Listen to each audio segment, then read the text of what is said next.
Bismillahirrahmanirrahim, vidéo numéro 3. Donc vous l'avez compris, il y a un incendie dans la Jamaria du Cheikh Abdullah, AICP, APBF, dans le monde entier. Et le feu n'est pas près de s'éteindre. Alors, comme j'expliquais, le Muqtasar, c'est une vérité. Le Muqtasar, c'est un trésor. C'est un trésor qui n'a pas de prix. C'est celui qui va nous sauver le jour du jugement dernier. Si tu restes sur le Muqtasar toute ta vie, tu es garanti à 100% que tu vas mourir musulman.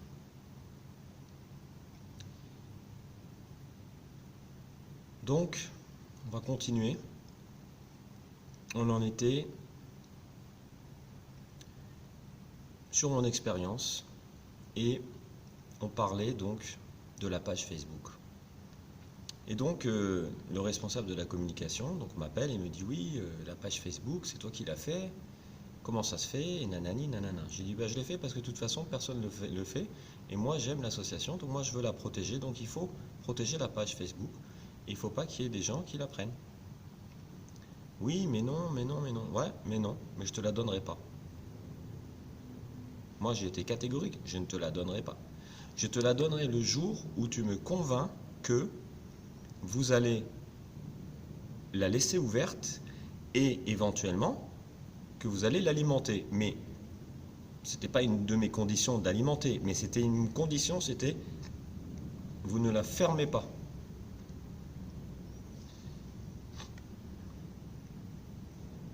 Bon, et puis, je sais pas, des mois, peut-être un an, sont passés. Et le responsable de la com me rappelle et me dit, bon, ça y est, ok, c'est bon. J'ai réussi à mettre en place une équipe. Et donc, on va la faire vivre. Et on va poster régulièrement dessus.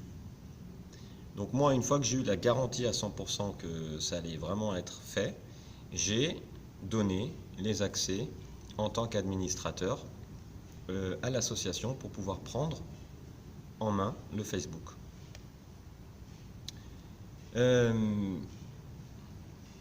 Bon, il y a encore des invités qui viennent. Oh, il y a le cher qui va venir. Ah, donc on louait, en général c'était les week-ends, sessions, alors c'était toujours des titres, voilà, c'était des titres très, très éloquents, très attractifs, avec un nom d'un cher libanais du monde entier qui viendrait, qui va venir pendant 2 jours et qui va faire une conférence, quoi. Mais t'as pas le droit de filmer. T'as pas le droit de filmer dans les conférences. Alors, t'as le droit de poser ton téléphone pour enregistrer des audios, mais quand même, t'as pas le droit de diffuser. C'est pour toi. L'audio, c'est pour toi. Surtout, tu ne diffuses pas les audios. Hein. Surtout, ne diffusez pas les audios. Hein. Sans notre permission. Et puis, à chaque fois, pendant 18 ans, les conférences, c'est quoi?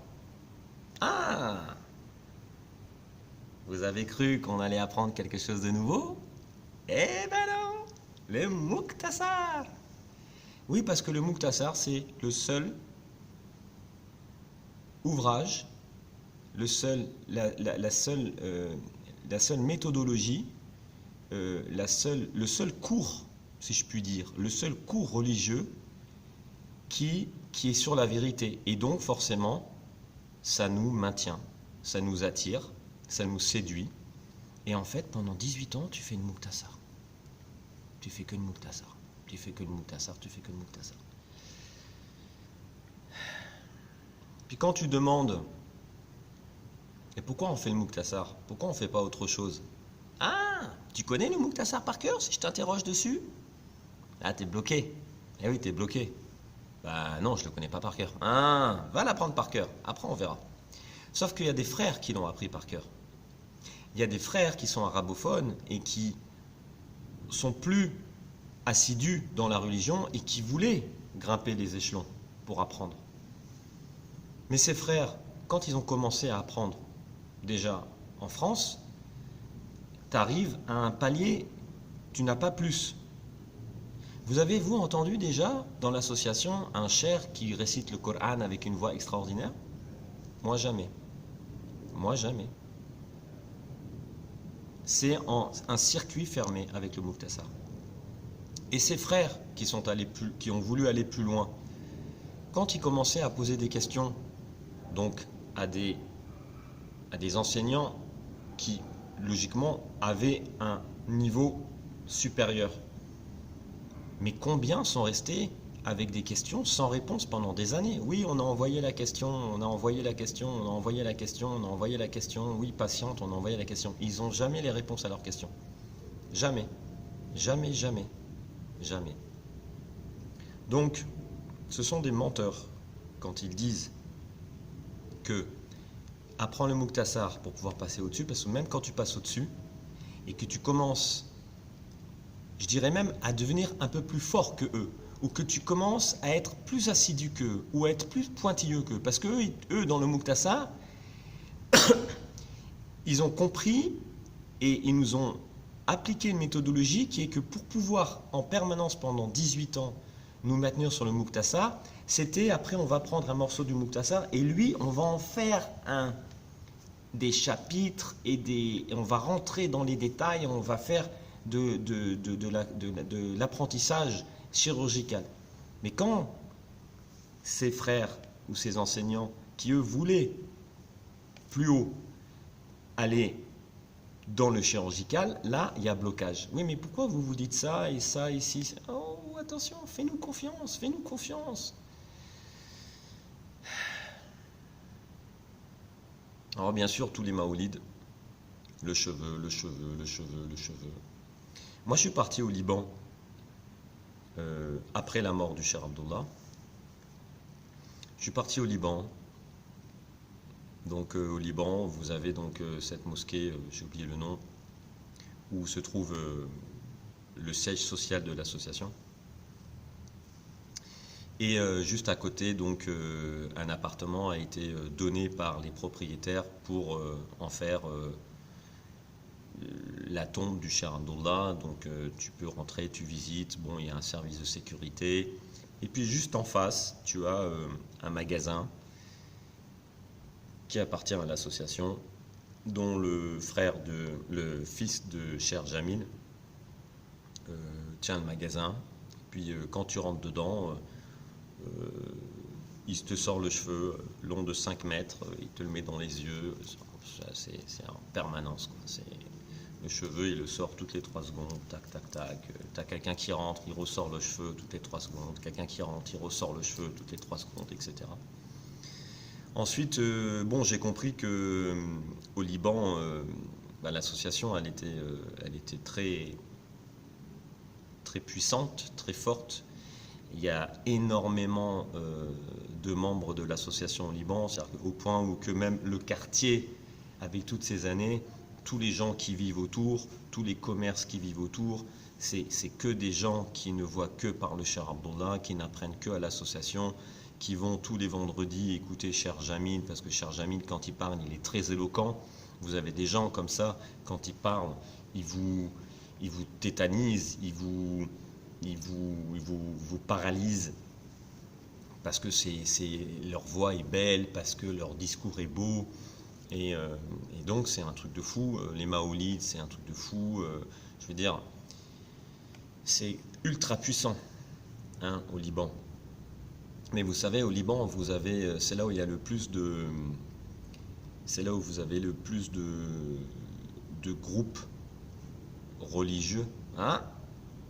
Ah, t'as vu? Ah! Eh, viens. Adil a failli dire qu'il y a le plus de religions au Liban. Oh putain, il était à ça de tomber, Eh oui, mais moi, t'as pas vu ça. Ça, c'est, tu vois, ça. John Jones. MMA, frère. Oh putain, il a failli tomber, le frère. Il était à la limite. Donc c'est là où il y a le plus de groupes religieux. Mais peut-être que ça, ce que je viens de dire aussi, peut-être que... c'est pas du kafar ou quoi? Oh putain, il a dit groupe religieux.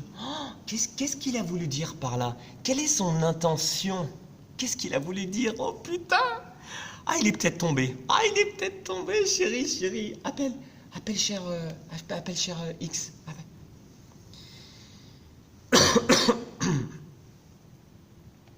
Donc, il y a des quartiers de malades au Liban.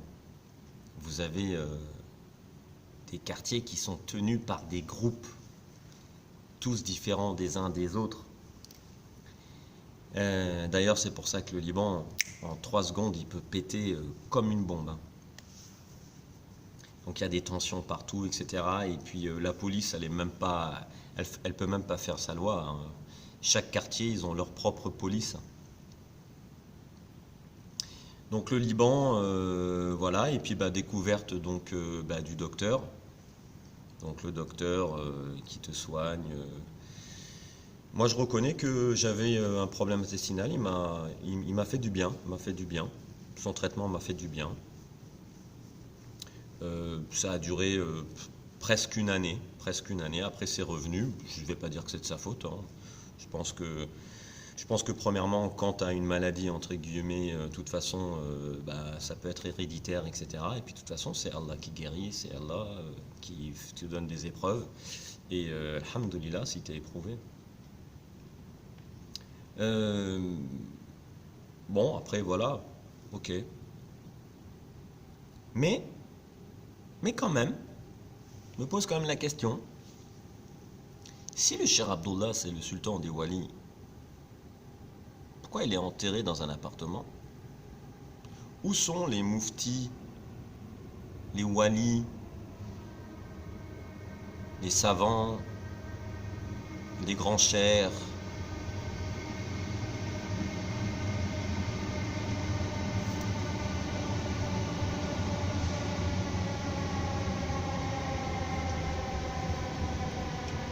Qui viendraient le visiter? Parce que croyez-moi que s'il y aurait du beau monde qui viendrait visiter le Cheikh Abdullah, on en aurait des vidéos et des photos. Mais moi, j'en ai pas vu. Et puis en parlant de photos et de vidéos, comment se fait-il, je vous pose cette question, encore une question. Vous avez vu, vous, des vidéos du Cheikh Abdullah? Est-ce que vous avez vu des vidéos du Cheikh Abdullah? Des vidéos complètes? Je veux dire, quand tu es un grand savant et que tu veux diffuser la vérité, que tu es là pour revivifier, parce qu'on nous dit que le Cheikh Abdullah, c'est lui qui a revivifié la voix Ahlus Sunnah dans le monde entier, quoi. T'imagines quand même? 2 milliards de musulmans, c'est le Cheikh Abdullah qui revivifie l'Ahlus Sunnah. Mais comment il fait ça? Comment il fait ça? Pour moi, quelqu'un qui revivifie, quelqu'un qui a un impact mondial aussi large, je devrais le voir partout. Télévision, dans des conférences, partout. Mais on le voit où? On le voit pas. Il n'y a pas de vidéo. Vous en avez vu de vidéos? Est-ce que tu as une vidéo du Cheikh Abdullah de plus d'1 heure qui circule publiquement? Il n'y en a pas. Il n'y en a pas. Posez-vous la question pourquoi? Il n'y en a pas. Et vous en aurez jamais.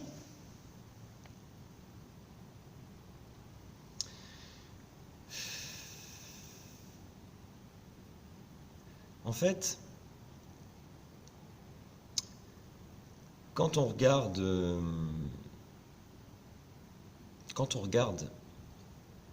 parce que 18 ans, ça fait long.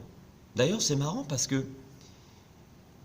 il y a quand même pas mal de frères qui se sont réveillés et qui ont à peu près le même nombre d'années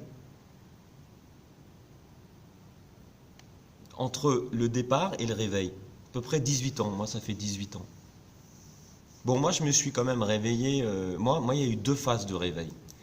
il y a eu la première phase de réveil, c'est dans le sens où, ok, attends, sans rentrer dans la religion, c'est n'importe quoi cette association. C'est n'importe quoi. Mais n'importe quoi.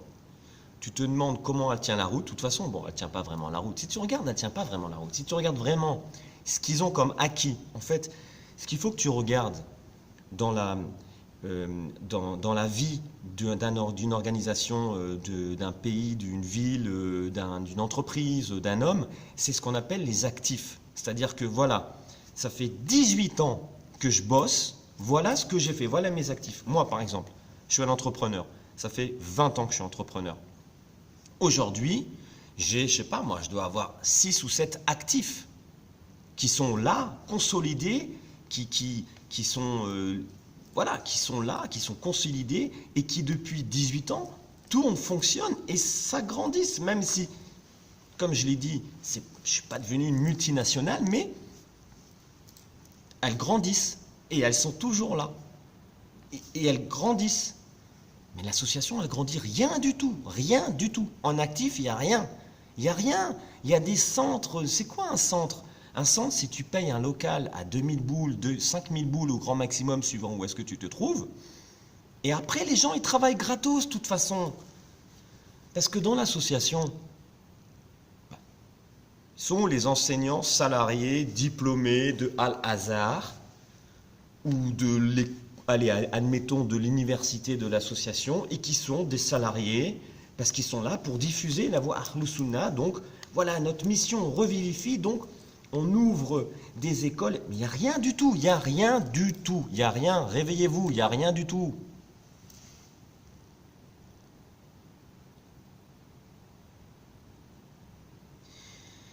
Et donc, c'est quoi la stratégie? Donc ça c'est mon premier, ma première constatation, c'est ma première phase de réveil. C'est qu'en fait, j'ai compris, bon ça a pris un peu de temps, hein, je reconnais, hein. Je suis sûrement pas celui qui s'est réveillé plus rapidement, je reconnais. Mais, comme je l'ai dit, tu sais, c'est de l'amour qui se fait dans cette association. Parce qu'il y a la religion, il y a les frères, tout ça. C'est de l'amour, vraiment. Tu aimes les gens. C'est sincère, on est sincère, tu vois. Et donc, si demain on te dit que ton père c'était un escroc pendant des années, tu vas fermer les yeux, tu vas fermer tes oreilles, tu vas jamais accepter ça. C'est mon père, wesh. Et puis un jour tu découvres que c'est vrai. Pourquoi? Parce qu'un jour quelqu'un t'emmène un papier. Regarde, ton père, il a été condamné, c'est marqué ici. Décision de justice. C'est marqué ici, ton père est condamné pour escroquerie. Ah bah là, t'es en bad trip, comme on dit, hein. Là, tu descends KO. Hein. Tu te dis, putain, mon père, c'est mon héros, quoi. Tu vois ton père comme un héros. Moi, je voyais le Cheikh Abdullah comme un héros. Je pouvais mourir pour le Cheikh Abdullah. Tu me disais, va là-bas te battre contre un tel. J'aurais pu aller me battre demain contre un tel et mourir sans aucun problème.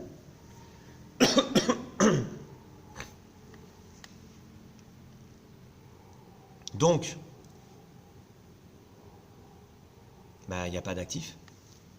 Et en fait, qu'est-ce qu'ils font? C'est là où j'ai eu mon premier déclic. C'est qu'ils utilisent la méthode de Ponzi. C'est quoi la méthode de Ponzi? La méthode de Ponzi, c'est je suis un escroc, mais j'ai quand même... Parce qu'il faut savoir une chose, hein. Un escroc, c'est quelqu'un qui est très très très intelligent. Un escroc, c'est quelqu'un qui est très très très intelligent. Bernard Tapie, c'est un mec qui est super intelligent dans la dounia. Ah, ils se sont dit, putain, il dit quoi lui, intelligent? Oh, mais celui qui est intelligent, c'est celui qui est musulman. Qu'est-ce qu'il... Oh, parle de la dounia, calme-toi. Calme-toi, assis-toi. Bernard Tapie, c'était un escroc, mais vachement intelligent le mec. Un vrai escroc, c'est quelqu'un qui est intelligent parce qu'il arrive à escroquer des gens pendant des années et il arrive à faire des millions d'euros. Un escroc, il est intelligent. Celui qui n'est pas intelligent, c'est le voyou. Un voyou, c'est quelqu'un qui n'est pas intelligent. Un voyou, il se fait attraper rapidement. Donc la Ponzi, c'est quoi? Un Ponzi, c'est quoi? C'est vous allez sur Netflix et vous tapez Madoff et vous regardez son histoire. C'est quelqu'un qui a un talent extraordinaire, mais qui est, qui est malade. Il est malade, il aime trop l'argent. Il aime trop l'argent, donc il en a déjà beaucoup, mais il en veut encore plus. Et donc, qu'est-ce qu'il fait? Il monte une fausse organisation et il te dit donne-moi ton argent, machin bidule. Mais pour te faire encore plus croire à son escroquerie, il te met sur une liste d'attente. Règle numéro 1. Donc toi, tu es sur une liste d'attente. Ça veut dire que toi, quand le jour où tu es appelé pour rentrer et avoir l'autorisation de lui donner ton argent pour le dépenser, déjà, tu es trop content. C'est comme si tu avais gagné au loto, frère. Alors que tu viens de donner de l'argent à quelqu'un, mais tu rentres chez toi, tu fais la fête avec ta femme, t'emmènes tout le monde au resto, t'es l'homme le plus heureux du monde, t'as l'impression que t'as gagné au loto. Parce que putain, le gars, il m'a laissé, ça y est, mettre de l'argent, investir dans la boîte. Et la deuxième stratégie, ça marche que par parrainage. Ce n'est que par le parrainage. C'est-à-dire que c'est jamais ces escrocs, ils font de la publicité. Jamais ils crient sur les toits, jamais. Ça marche par parrainage. Pourquoi? Parce que c'est encore plus facile. Pourquoi? Parce que si moi, je t'appelle et je te dis, écoute, ça fait 2 ans que j'investis dans cette organisation et je ne fais que gagner. Je gagne. Depuis 2 ans, je n'ai fait que des bénéfices. Je gagne. Et je peux te faire rentrer. Et crois-moi que le gars, il n'a pas besoin de plus pour mettre tout de suite 100 000 euros sur la table en disant « Mais bien sûr, je te fais confiance, je te connais. Je viens de ta part, donc en plus tu me laisses, grâce à toi, je vais pouvoir rentrer. Moi, je veux rentrer tout de suite. » C'est exactement la stratégie que l'association, elle met en place. Et c'est là où après toutes ces années où je ne comprenais pas, mais pourquoi vous nous dites qu'il faut faire venir des gens, mais quand moi je vous propose de faire venir des gens, mais en masse, et publiquement, faites les choses publiques, c'est là où tilt. Mais en fait, c'est un système de parrainage. Et ça, c'est la méthode des sectes. Les sectes, c'est comme ça qu'elles grandissent. Oh putain, il a dit que l'association c'est une secte. Non, j'ai pas dit ça. J'ai pas dit ça. J'ai pas dit ça. En tout cas, pas encore. Peut-être dans les prochaines vidéos. Allez, à plus.